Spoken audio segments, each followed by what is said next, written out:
Assalamualaikum warahmatullahi wabarakatuh. Perkenalkan, nama saya Anis Felipe Ramadhani. Saya dari kelompok 3 Usulat Arabiyah An-Nabawiyah.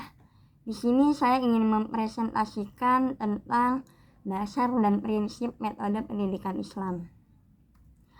Dasar metode pendidikan Islam. Metode pendidikan Islam dalam penerapannya banyak menyangkut permasalahan individual atau sosial peserta didik dan pendidik itu sendiri. Sehingga dalam menggunakan metode, seorang pendidik harus memperhatikan dasar-dasar umum metode pendidikan Islam. Sebab metode pendidikan itu hanyalah merupakan sarana atau jalan menuju tujuan pendidikan. Sehingga segala jalan yang ditempuh oleh pendidik harus mengacu pada dasar-dasar metode pendidikan tersebut. Dalam hal ini tidak bisa terlepas dari dasar agamis, biologis, psikologis, dan sosiologis. Dasar-dasar metode pendidikan yang pertama adalah dasar agama.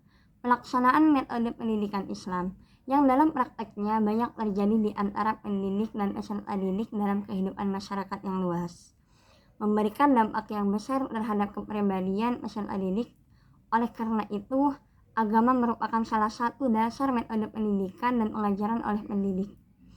Yang kedua, dasar biologis. Perkembangan biologis manusia mempunyai pengaruh dalam perkembangan intelektualnya, sehingga semakin lama perkembangan biologis seseorang, semakin meningkat pula daya intelektualnya.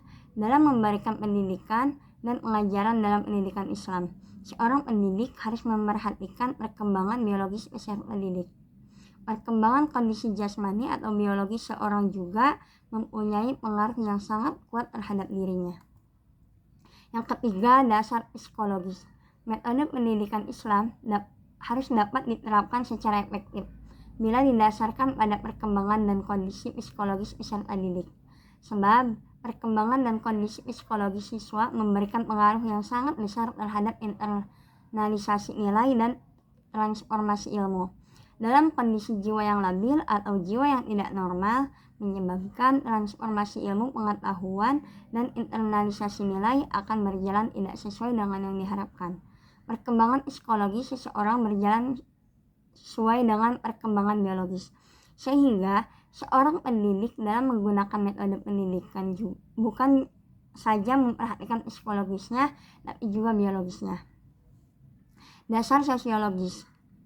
Interaksi yang terjadi antara sesama siswa dan interaksi antara guru dan siswa merupakan interaksi timbal balik yang kedua belah pihak akan saling memberikan dampak positif pada keduanya.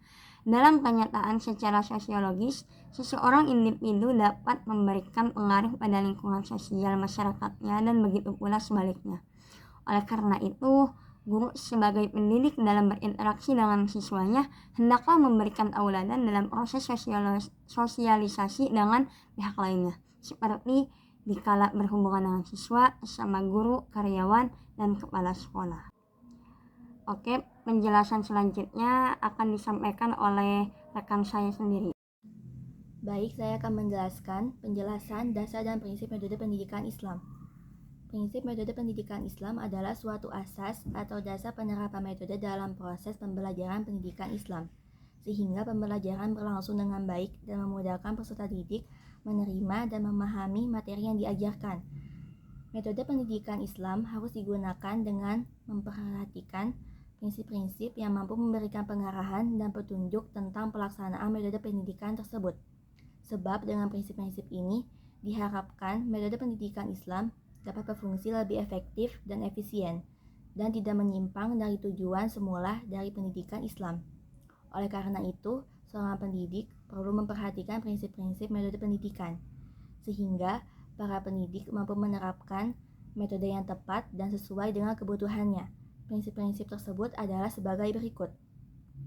Yang pertama, mempermudah. Metode pendidikan yang digunakan oleh pendidik pada dasarnya adalah menggunakan ilmu pengetahuan, keterampilan, dan sekaligus mengidentifikasi dirinya dengan nilai-nilai yang terdapat dalam ilmu pengetahuan dan keterampilan tersebut. Sehingga metode yang digunakan harus mampu membuat peserta didik untuk merasa mudah menguasai ilmu pengetahuan dan keterampilan itu. Inilah yang perlu dipahami oleh seorang pendidik. Yang kedua, berkesinambungan.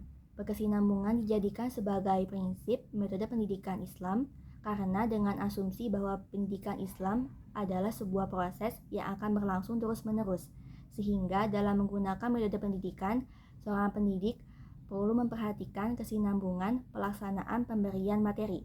Yang ketiga, fleksibel dan dinamis.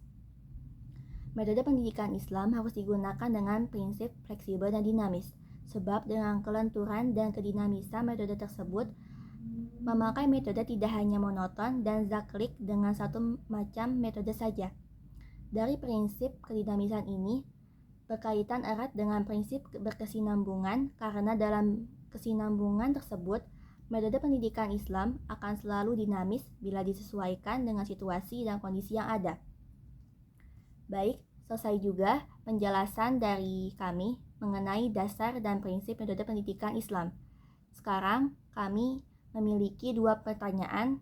Pertanyaan yang pertama, sebutkan prinsip-prinsip metode pendidikan Islam. Pertanyaan yang kedua, apa saja dasar-dasar metode pendidikan Islam? Baik, terima kasih atas perhatiannya. Kurang lebihnya mohon maaf. Wassalamualaikum warahmatullahi wabarakatuh.